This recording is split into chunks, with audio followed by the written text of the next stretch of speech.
पाठ छोटे इबादत छोटे बच्चे नहीं हैं, होती नशा है, करते हैं। नाटक देखिए होता गुरुदेव क्या बोल रहे हैं, अधर्म हर आचरण एक करने माता वाला, पिता का फर्ज पापाचरण बनता करने है वाला कि अपने बच्चे भगवान को के वचन धार्मिक चीजें पापवंत कर बताए, श्वेत धर्म के स्वभाव बारे में बताए, भजन धर्म क्या मूर्ति है, भाव न धर्म पाओ। के रास्ते पे यदि कैसे चले। नौटंकी नाटक में महाराज कोई पूज्य साधु का वेश गुरुदेव रख करके पूरा परमानंद जी स्वांग महाराज से करता है सुने, तो क्या कितनी उसको अच्छी सत्य बात मार्ग का बता रहे पथिक माना हैं। तो जाएगा हम क्या? लोगों माता अब पिता का विचार काम करके है बच्चे देखिए, को नाटक में सही उसने गाइड साधु करना, का स्वांग सही लिया रास्ते है पर लेकर और आना। पूरा वो साधु सुनिए का वीडियो स्वांग कर पूरा, रहा है अच्छा तो लगे क्या तो वो लाइक और सत्य मार्ग सब्सक्राइब का जरूर पथिक करें। माना जाएगा साजन क्या? 09 क्या वो भगवती आदर्श पुरुष हो सकता है क्या? नहीं ना। ऐसे ही जो भगवान की आज्ञा का उल्लंघन करके, शास्त्र की आज्ञा का उल्लंघन करके मनमानी आचरण करता है, वो किसी भी तरह की कोई भी पूजा करता हो, वो केवल स्वांग है, पूजा नहीं है। सत्य पर चलने वाला एक भी फूल न चढ़ाए तो उसके पांचों प्राण भगवान में समर्पित हैं और वो सच्चे पूजा कर रहा है भगवान की। भले वो फूल चंदन न चढ़ाता हो, लेकिन वो सत्य पे चलता है, वो सच्चा पुजारी है। और असत्य आचरण, पाखंड, बेविचार, नाना प्रकार के दोष करता है और बड़ी बड़ी आरती पूजा, तो बिल्कुल वो पूजा नहीं, वो नौटंकी का स्वांग है। वो थोड़ी देर के लिए रोल कर रहा है, उसको कोई भगवान से अपनापन नहीं। भगवान की आज्ञा और भगवान के अनुशासन का यदि त्याग करे तो भगवान का सेवक नहीं कहलाता है, वो केवल नाटक होता है। अब वो किसी भी डिपार्टमेंट का हो, चाहे साधु डिपार्टमेंट हो, चाहे वो जनरल किसी भी अधिकार पद पे हो, यदि वो सत्य को स्वीकार नहीं करता, हमारी भारतीय शास्त्रीय संविधान को स्वीकार नहीं करता, वो केवल स्वांग है, स्वांग। अच्छा, इन लोगों की जो उन्नति दिखाई देती है उसका आंतरिक रहस्य है। हमारे भागवतिक विधान का एक नियम है कि जैसे आप अच्छे कर्म शुरू करो, बहुत धर्म से चलना, नियम से चलना, अब आपका पाप कर्म आपके ऊपर हावी कर दिया जाएगा, ये विधान है। क्योंकि पूर्व का जो पुण्य है और अब आप सत्कर्म में चल रहे हो, तो आपका जो बीच में पाप कर्म बाधा पहुंचाएगा, उसको पहले नष्ट किया जा रहा है। उल्टा सीधा जैसा भी भगवान को नजर आया भोगवा करके। अब उस समय जब कोई धर्मात्मा पुरुष सत्संग नहीं करता तो उसको लगता है जब से हमने भजन का नियम लिया और सत्य और धर्म पे चलना शुरू किया, तभी से मेरी ये अव्यवस्था, विपत्ति, संकट आ गए। वो समझ नहीं पा रहा है, उसके दुष्कृतों का नाश किया जा रहा है क्योंकि सत्य मार्ग पर चल रहा है। सत्य मार्ग के चलने का परिणाम वो पूर्व के सुकृत जिस दिन मिलेंगे उसको कोई कभी परास्त नहीं कर सकता, महासुख को प्राप्त होगा। और जब कोई अधर्माचरण करने लगता है तो उसका पूर्व का जमा हुआ, ऐसा नहीं कि उसके पास पुण्य नहीं है, पूर्व का जमा हुआ पुण्य उसको जोड़ दिया जाता है। अब वो अधर्माचरण करते हुए सफलता को प्राप्त होता है। वो समझता है कि देखा मेरा कौन बिगाड़ सका, लेकिन जिस समय उसका सुकृत खत्म होगा और वर्तमान का दुष्कृत और पूर्व का दुष्कृत दोनों मिलेंगे तो ऐसा ब्लास्ट होगा, कुल परिवार सब नष्ट हो जाएगा, कोई उसे पानी देने वाला नहीं रहेगा। और ऐसे भयानक कष्ट को देख लेना, किसी को भी देख लेना, परिणाम में देख लेना, थोड़ा समय लगता है। तो ये जो आरती पूजा और ये जो ऑफिस के बाद कुकर्म, अधर्माचरण, इनका कोई महत्व नहीं आरती पूजा का, सच्ची मान लेना। महत्व तब है जब आदेश के अनुसार चलो। हम आपसे कह रहे हैं कि आप ऐसा कीजिए, आप उसका उल्लंघन करके आप हमें माला पहनाइए, चंदन लगाइए, तुम्हारी छाती जलेगी, तुम पर प्रसन्न नहीं होगी। तो ऐसे भगवान का वही भक्त है, भगवान की वही उपासना है जो ठीक से चले। अब सबसे बड़ी कमी हो रही है कि ना हमें सत्संग मिल पा रहा है, नए बच्चों को सत्संग नहीं मिल पा रहा है। शास्त्र स्वाध्याय की तो कहीं रुचि की गुंजाइश ही नहीं रह गई।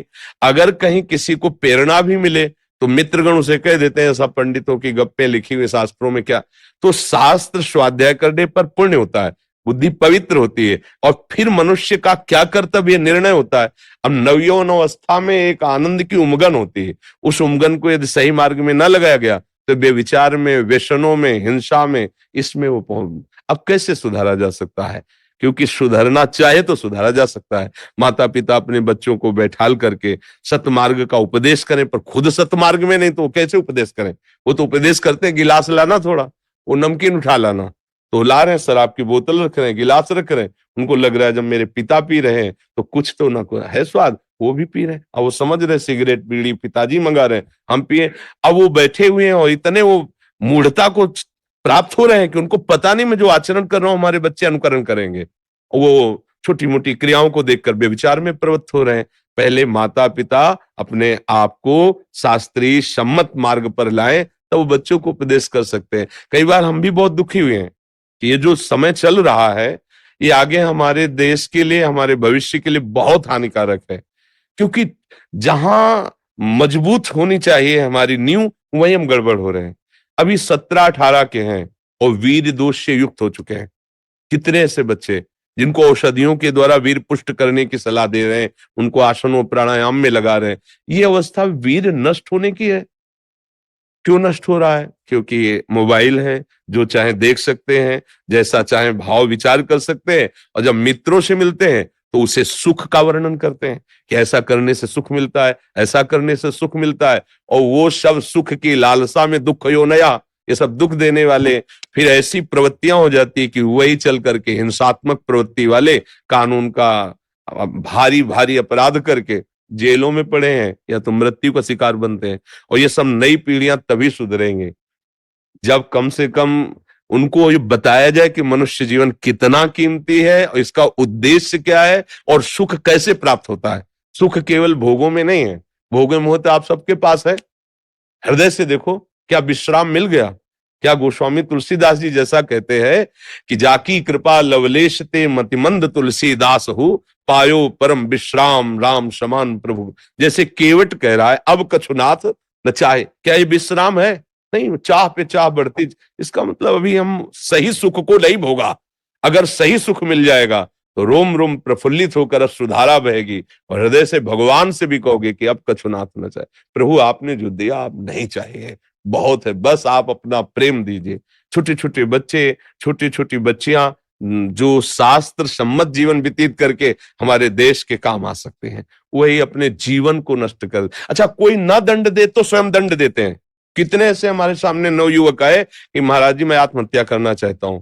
8-8 10-10 बार हस्तमैथुन करके इतना मैं गिर चुका हूं कि अब हमारे सुधरने की गुंजाइश नहीं, ये लगता अपने जीवन को नष्ट कर। कैसे हम उनको समझाएं?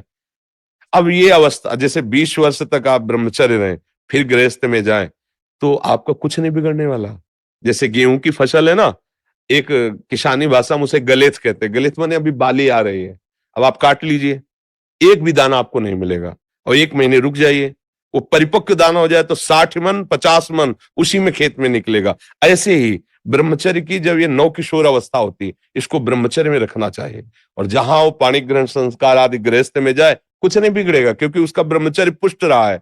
अब वो अवस्था के अनुसार गृहस्थ का भोग करने के बाद उसे विरति हो जाएगी, क्योंकि पहले ब्रह्मचर्य रहा है। अब बुढ़ापे में ब्रह्मचर्य होकर भगवत ध्यान करते हुए वो सही मार्ग। अब शास्त्र और अध्यात्म और ये सब कौन सुनना चाहता है? विचार कौन चलना चाहता है? आजकल का खान पान, महंगी पिज्जा बर्गर, संसारिक वस्तुएं, रोटी दाल शुद्ध सात्विक भगवान को अर्पित करके पाने वाले बच्चे ही नहीं है। उनका संस्कार बन गया है छुट्ट-पुट्ट ऐसे। ये सब तमोगुण रजोगुण प्रकट करते हैं। दृश्य देखो, कौन बच्चा बैठकर एकांत में कोई संत वाणी कुछ ऐसा ना, बस वही संसारिकता, गेम खेलना, संसारिक दृश्य देखना। तो अब जो हम बाल्यावस्था से देखते हैं वही संस्कार हमारे पड़ते हैं। तो इसलिए हमें लगता है कि बच्चों से पहले माता पिता से प्रार्थना है, बच्चों को संभालने के पहले आप संभलिए। यदि आप शराब पीते हैं, आप मांस खाते हैं, आप व्यसन करते हैं, आप व्यभिचार करते हैं, तो आप आशा मत रखिए कि आपका बच्चा दैवी संपत्ति से युक्त हो जाएगा, आपका बच्चा बहुत अच्छे आचरण करेगा। आशा मत रखिए, क्योंकि आपके आचरण ही प्रथम आचरण है। आप ही पहले गुरु हैं। पुत्र का सबसे बड़ा गुरु मां होती है। मंदालशा ने अपने पुत्रों को निश्चय किया ब्रह्म प्राप्ति करानी है, तो सब पुत्रों को ब्रह्म प्राप्ति करा दी। एक वो पुराने में नौटंकी देखी थी जब बच्चे थे स्कूल में, सुल्ताना डाकू की। तो वो नौटंकी में दिखाया कि जो उसको फांसी की सजा का, तो उसने पूछा आपकी कोई अंतिम इच्छा? उनका माँ के दर्शन करना चाहता हूँ, एक बार गले लगना चाहता हूँ। माँ जी आई तो ऐसे दांत भर के नाक काट ली माँ की। ऐसा क्यों किया? बोले इस माँ का ही प्रताप है कि मैं फांसी में चढ़ने जा रहा हूं। जब पहली कलम चुराई थी स्कूल में तो माँ ने कहा था बहुत अच्छा बेटा, काम करेगी। बस हमारा उत्साह बढ़ गया कि मार्ग सही है और मैं आज इतना बड़ा डाकू बना कि आज फांसी पे टंगने जा रहा हूं। माँ का कारण है। तो माता पिता अगर सही मार्ग में चल रहे हैं और सच्चे आचरण कर रहे हैं तो मुझे लगता है कि बच्चों को ज्यादा उपदेश देना नहीं पड़ेगा। हम लोगों के घर में पिताश्री ऐसे महात्मा थे गृहस्थ में रहते हुए भी कि संत महात्मा आते, भगवत चर्चा, सब चरण धो, चरणामृत पान करो, इन साष्टांग दंडवत करो, जब प्रसाद पाए इनकी थाली धो। उसका प्रताप हुआ कि हम भी बाबा जी बन गए, हम भी भगवान के मार्ग के पथे। अगर संतों की जूठन न मिली होती, संतों के चरण न धोए होते, संतों के वचन न सुने होते, तो संत बनने की क्षमता थोड़ी हमारे हृदय में आती, वही विषय भोगों में जाती। तो हमें लगता है माता पिता को सावधान होकर के अपने जीवन को पवित्र बनाएं और हमारे भारत की नवीन पीढ़ी बच्चों को सतमार्ग का उपदेश करें। कोई भी बच्चा नशा करेगा या व्यभिचार करेगा, वो कैसे आगे बढ़ पाएगा? वीर शक्ति स्मरण शक्ति है। वीर ही नष्ट हो गया तो स्मरण शक्ति नष्ट हो गई, बल नष्ट हो गया, उत्साह नष्ट हो गया, धैर्य नष्ट हो गया, सत्य नष्ट हो गया। ब्रह्मचर्य बहुत बड़ी चीज है। लोग जिसको एकदम खिलवाड़ समझ रहे हैं, ये तुम्हारा जीवन